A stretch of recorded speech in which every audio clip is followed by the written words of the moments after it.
Between stimulus and response, there is a space. In that space is our power to choose our response. In our response lies our growth and our freedom. Viktor Frankl. So much of life comes down to how we arrange and internalize what we see. Our realities will always be comprised of what we choose to look at. Now, that's not to say the unfortunate or quote-unquote bad things aren't present, but whether or not you choose to keep them in your life, in your field of vision, that's on you. Here are two ways I like to explain this. The first was explained to me as a curtain hung from a stage. And this curtain has holes and tears all throughout. On the other side of the curtain, there's an auditorium, some chairs, aisles, a few lights. But depending on which hole or tear you chose to look out of, you'd see a different piece of that picture. And it can be said that the curtain is life, and the hole you choose to look through makes up your reality. The little piece of information you choose to consume. Because life is certainly complex, right? There are too many images and variables for us to notice all of them. That's impossible. We'd collapse in on ourselves. We have to pick a few. Which means that our entire existence, from the time we're born to the time we die, is dependent entirely on which details we choose to focus on. Which ones we use to tell our story. Which leads me to the second example. Let's say you decide you're going to walk to your car. You open your front door, you walk down your driveway, right up to your car, open the door, and get in. Your story was, I'm going to my car. And so everything you experienced was related to that. In the sense that you didn't notice the driveway of the person 7 houses down. You weren't looking for that. And you didn't notice the potholes across the street. You weren't looking for that either. You didn't think about the funny-shaped cloud over your head. That wasn't on your mind. Why would it be? All these things weren't part of the story, right? And the idea is we are very selective of the things we pay attention to. We use a small fraction of the world to tell our stories.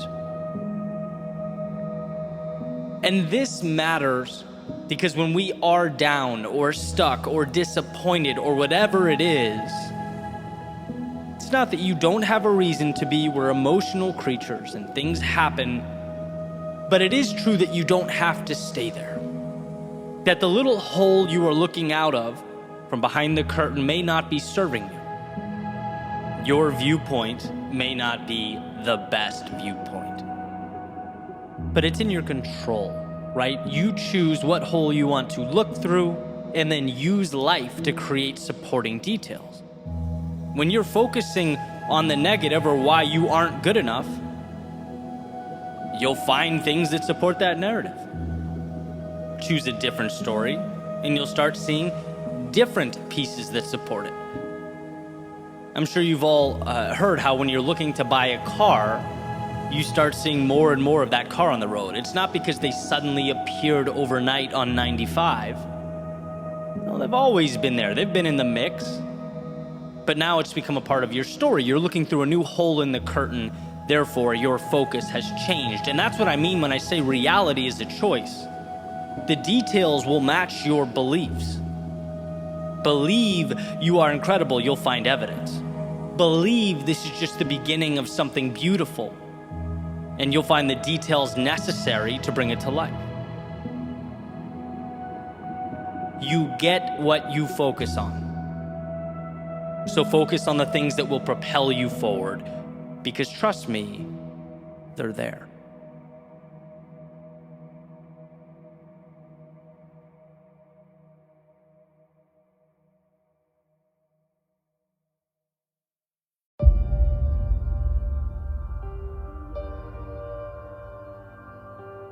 It's in our moments of greatest distress that we must find it within ourselves to see that which is difficult to see. It's when things seem hopeless, tragic. It's when we feel lost that we forget a universal truth. Behind every struggle, no matter how big, there is a win, an answer, an opportunity for recreation. See, it's very easy in the midst of a storm to forget that it will pass. The dark skies block out the light, so we forget the warmth of the sun. And the wind and the rain, it forces us inside, so we forget the perfection that is simply breathing in the cool air. We forget that all storms have one thing in common. They come and they go. They are temporary. And what they leave is hope, answers, the clearest, brightest of skies. See, I'm not asking you to see something that's not there. I'm not asking you to imagine or live a life of make-believe. I'm reminding you of what you already know exists behind those clouds. Better days, your solution, your victory. I'm asking you to look to precedent. Because every day leading up to now has had its adversity. The road to the current moment was paved with trials and tribulations, and what you've done every day until now is figure it out. Find a way. How many times do you have to prove to yourself that you have what it takes, that you'll be okay, that within the depths of your soul are answers to any and every problem that you face? I know things aren't easy. Maybe they even seem bigger, scarier, more overwhelming than they ever have. But as adversity grows, so does your resilience. And I'm not sitting here giving you something new or an answer you didn't already possess. All I'm doing is reminding you how incredible you are, how much you've already overcome, and how capable you are of conquering whatever is next. Sometimes in life, the difference between okay and great, or stagnation and growth, it is only a change in perspective. It is how you look at the world and your place within it. That little voice in your head reminding you that you are capable of things beyond your current comprehension. That your perceived best is a fraction of what you're capable of. Reality is manageable. It's always manageable. It's the fear that if we let it, will be our demise. And life's too short to bow down to a monster that doesn't even really exist, that we created ourselves. So let's commit to being the ones who find calm when others panic, and see opportunity where others see hardship, and see what can be gained when others remain fixated on what has been lost. I love to simplify, to find clarity in that which appears overwhelming and complex. So here's a formula. U minus negative thoughts equals infinite possibility. You are capable of handling anything life throws at you in terms of potential and resources and ability. You can overcome. The only thing that can make a situation debilitating or permanent is you deciding it so. Therefore, the obstacle will never be life. It will be your thoughts about life. Your thoughts determine how you react. That is reality. Is it a lost job? or an opportunity to begin again, to grow, to fall in love with something you've always wanted to do? Is it lost time, loneliness, tragic seclusion, or a chance to write chapter 1 of your book, scene 1 of your movie, lay the first brick of what will become your empire? I've been sad and I've been happy, and I've been broke and I've had money, and I've felt alone and I've felt loved. But through it all, every step, every trial, every tribulation, I've come out stronger, battle-hardened, cognizant of the fact that happiness was a choice. Money is reacquirable, that some people go, but the ones that matter stay a part of you forever. Life is a gift. It's a gift when things are hard. It is a gift when they are easy. It is always a gift. So don't let your losses define you. If you get back up, it is nothing short of a victory. Armor that you now wear as you make your way into the world. A world that can push you down, but it certainly can't keep you there. Not if you don't let it. For your mind, your body, your soul, made of the same elements that surround you, the same stars comprising the universe, they have equipped you to weather any storm, outlast any earthly dilemma, do anything and be anyone. Never forget that. Never forget who you are.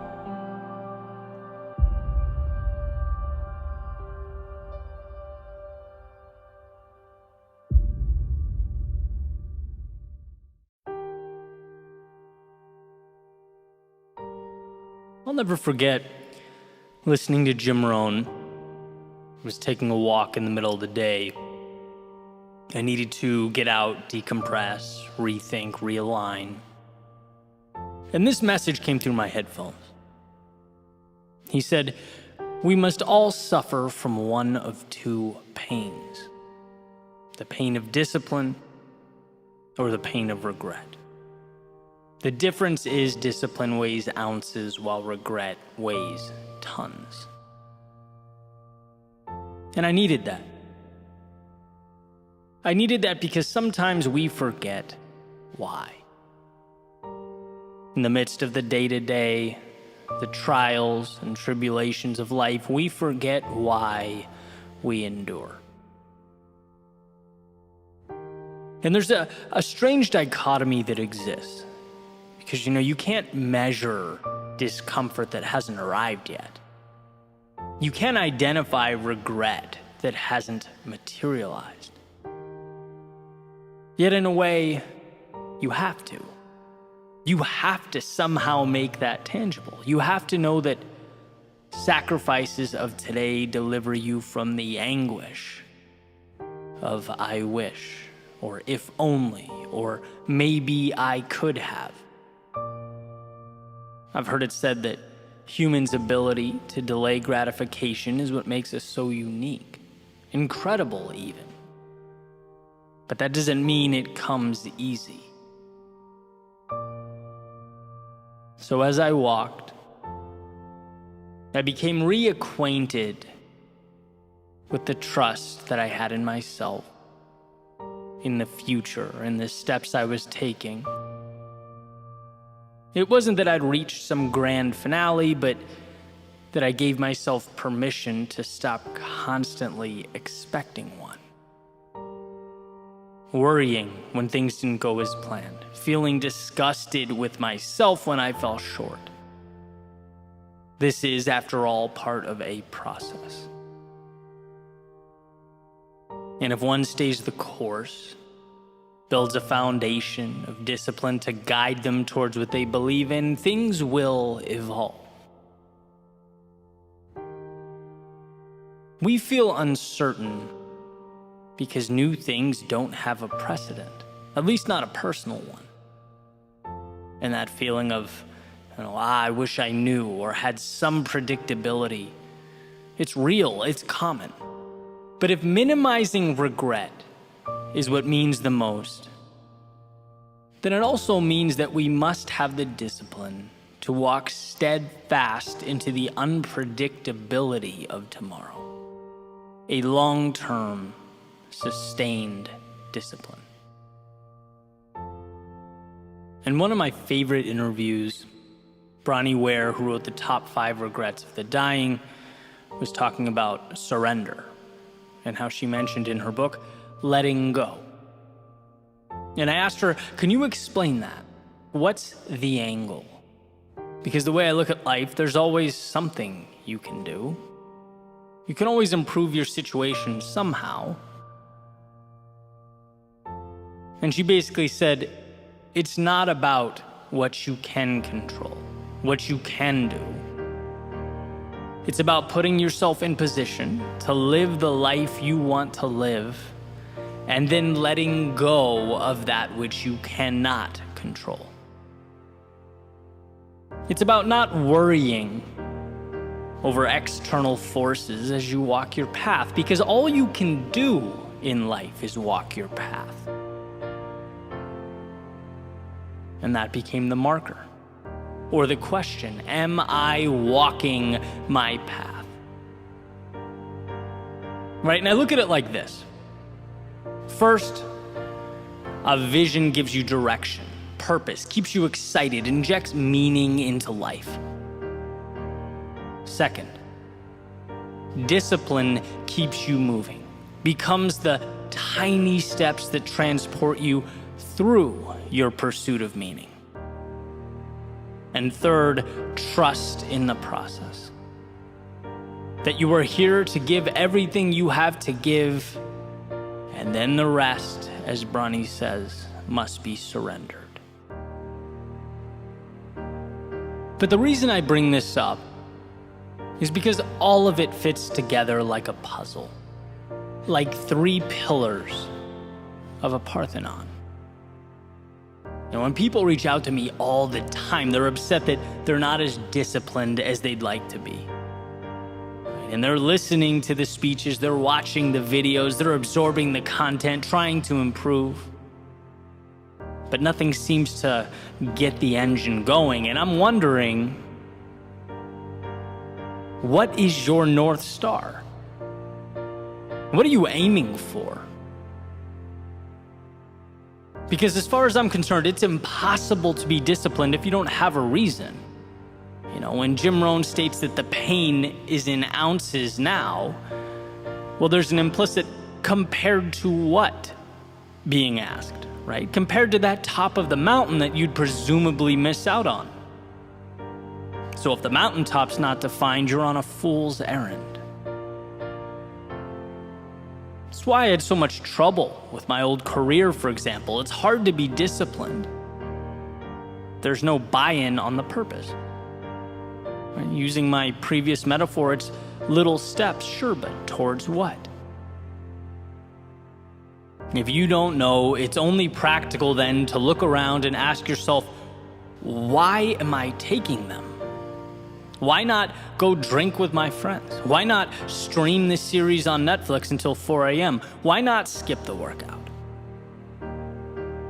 You can listen to people on YouTube scream at you to do more and be more and try harder all day, but without that piece, it will not get you very far. A vision, the discipline to pursue it, and a trust in the process.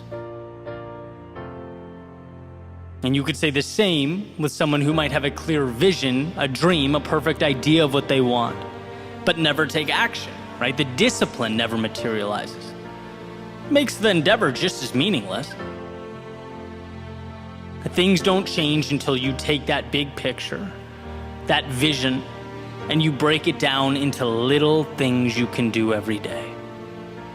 That's it. And isn't that amazing? The greatest, most influential people, from the friends and family that inspire us, to the greatest athletes and entertainers, to our greatest thinkers, creators, world leaders, all they do is a handful of things consistently every day in the direction of something that is meaningful to them. A process that has been talked about since the beginning of time. The compound effect, as Darren Hardy calls it. That breakthrough was huge for me. The realization that I don't need to leap any mountain.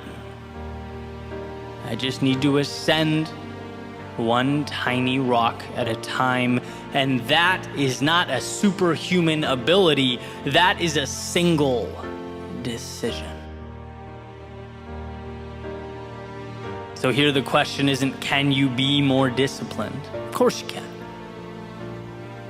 The question is, which few things are most meaningful to you? Which will you be focusing on every day so that they expand and inject value into you and the world? And then, lastly, there is trust. Sometimes the most difficult. Seeing the unseen. Maintaining confidence in that which is unknown. An incredibly challenging expectation in an instantaneous world, a world where things are immediate, feedback is immediate. Messages are sent across the planet instantaneously. Goods and services arrive within hours. We have forgotten patience because it is disintegrating before our very eyes. We are a society of now. But the best things in life, they take time. They require that we hold up our end of the bargain and that we trust life will fall into place. Belief in a process that will come to mean more than anything that arrives in 30 seconds ever could. A vision, the discipline to pursue it, and a trust in the process. So perhaps you're overdue for your midday walk, your little excursion into the soul, to ask yourself, what is it you are moving towards? Why are you doing what you're doing? Does it mean something? And if not, perhaps some adjustment is in order. Perhaps you've lost sight of that North Star that lights up our lives and illuminates the way. Take solace in the fact that life is not as serious as we make it out to be. We don't live in a world of right and wrong, good and bad, yes and no, but a continuum. An opportunity to seek out and find the beautiful ups and the meaningful downs, to set our sights on the horizons that matter. See, when the little things feel too complex or burdensome, it's because the big things are misaligned. And that is a powerful idea to grasp. It's never that life is too difficult. It's that we have closed our eyes. So don't be fooled by those selling you reality as some problem, some obligation that must be dealt with. No, today is the greatest gift of your lifetime. And the same will be true every day moving forward. And to echo Jim Rohn, absolutely it is a gift comprised of sacrifice, discomfort along the way. But that's a small price to pay for entry to the show, for the ability to embrace the mystery and embark upon the adventure. When you're pointed to the right North Star, well, the road, it feels less treacherous on your feet.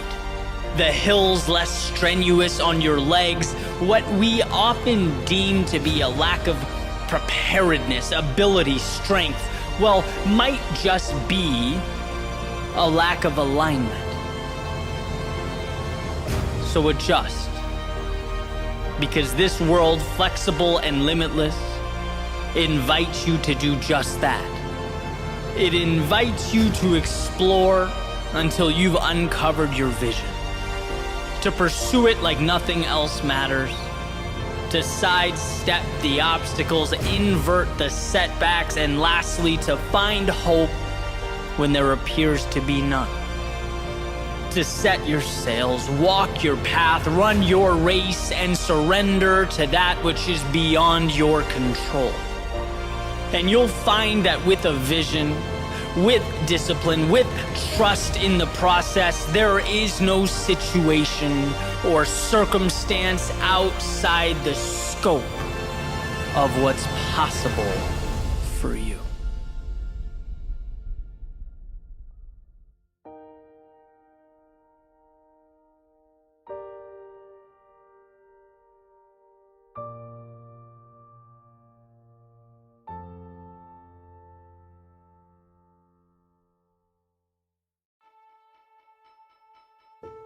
What's one thing I wish I knew when I was younger that I think people could benefit from today?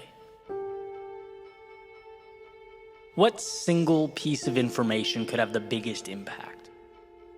And I spent some time thinking about this question, and the more I think about it, the more the answer becomes incredibly apparent. It's that you are in control of your own life, your own destiny, your own future. And when you take accountability for yourself, life changes. Period. And if you thought that was obvious, I would advocate taking a look around. Maybe a stroll through social media, the Twitters and Instagrams and TikToks of today. And no, that's not the real world, but it's certainly a microcosm of the real world. What do you see? Well, you see chronic blame. I don't like where I'm at or things are, so that must be your fault or their fault or someone else's fault. You see people looking everywhere but in the mirror, actually seeking out victimhood, because that's what brings the attention. That's today's currency. It's much easier to be the victim than the hero, because being the hero means you have to sacrifice something. It's people saying the news or some institution or the federal government is the problem. And if those things would only change, then we'd be good. Let me explain why I think this mentality is self-sabotage. And why I would take younger me by the hand and I would say, listen to what I'm about to tell you. Where you start is often outside of our control. Let's be real, life is not fair. We don't all get dealt the same hand. But this next part, as I once heard Will Smith articulate beautifully, is the same for everyone. What you decide to do about it right now is what matters. And that is the control that we all have. It's not your fault where you start, but it's your responsibility to choose where you end up. You can shake your fist at the sky, or you can start building a life that matters to you. It's easy to blame the world, to be the victim, at least in the short term. But a fulfilling life is about meaning, about fighting for something valuable, about evolving into the version of yourself that you always knew in your heart you could be. You just had to unlock. See, no one down the road was ever happy with themselves for blaming the world while they bitterly remained stagnant. I would say to a younger me, worry less about how you're perceived and think more about who you are, what you're capable of, because that you can always control. Stop losing yourself in the news or whatever the narrative of the day is. That has nothing to do with your progression, has nothing to do with your very next step. So sure, be informed, but do more, consume less. Because by and large, it's a distraction. And I would say the government, which has become the crux of our discourse today, transforming into a modern-day religion. Look, the government's job is not to give you anything. It's there to protect what's inherent to you already. Your right to live life on your terms. See, satisfaction, it will come from good habits. It will come from self-belief. It will come from taking risks and failing and learning. It will come from the courage to step out into a world that's completely unknown. It will never come from a self-interested politician or body in Washington, red or blue. So stop whining about political optics and focus on where your 2 feet are taking you right now. Because I promise, in the grand scheme of things, that's what matters. That is your strength. Expecting someone else to come along and change your life is like screaming into an abyss. I would say to my younger self, when you start looking around and seeing what everyone else has, and beating yourself up for not being as good or feeling like you're behind, look, it's great that their success motivates you, but dwelling on it won't make your life better. Life is a race between you and you. It's a fight between yourself and those thoughts that constantly knock on the door, looking to settle into your psyche. If you defeat that demon, you'll be where you want to be, regardless of where others are. You're right where you need to be, so keep your head up and keep moving forward. I'd explain that to become something more, to change, requires a sacrifice that feels so substantial, so big at first, that it bullies most people into staying right where they are. That to become something new, you have to learn to play the fool, to get humbled. You have to change your relationship with short-term failure. And that's not easy. But taking control of your life is not supposed to be easy. Only worth it. They're different. And I can certainly look back at my own life, think about the times where I was so busy pointing out that I didn't even think to point the finger at myself. I was so worried about life being unfair that I existed in this temporary state of paralysis, the whole time not knowing that I could have been stepping forward. Could have been tapping into the single greatest power I possess, control over my own life. See, every time you feel anger or the need to blame those around you, you're taking the spotlight off of what matters and placing it on things detrimental to where you want to be, to your journey and your future. Even the most unjust, arbitrary things. Let's say you didn't get that promotion you were beyond qualified for, or you were mistreated by someone, or things didn't go the way you wanted them to. You can fill in that blank, but refusing to blame others and immediately taking responsibility, again, even in a situation like that, it gives you one of the greatest advantages in life.